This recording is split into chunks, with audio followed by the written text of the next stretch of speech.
thousands of years before coins, banks, or credit cards. There was Egypt, a civilization that somehow built an empire of gold without a formal money system. So how did it work? Instead of currency, Egypt ran on a barter-based economy, a system of grain, labor, and favor. Farmers paid taxes in wheat, workers were paid in bread and beer, and temples acted as vaults, storing the nation's true wealth, food. But behind the beauty of the pyramids and temples lay a hidden truth. This wasn't a free economy.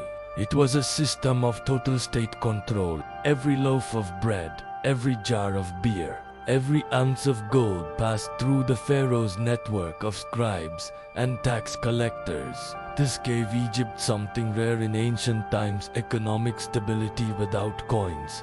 But it came at a cost. The people's labor became the currency of the powerful.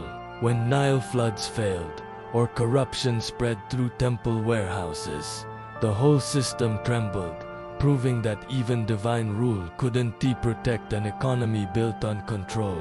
And yet, this moneyless civilization lasted for over 3,000 years, shaping trade routes, influencing accounting systems, and even inspiring how later empires taxed their people.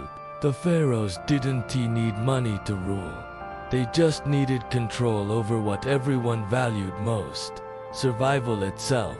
If you enjoyed this deep dive into Egypt's forgotten financial system, make sure to like, subscribe, and watch the next episode in our History of Money series, where we uncover how coins were first invented to replace systems just like this one.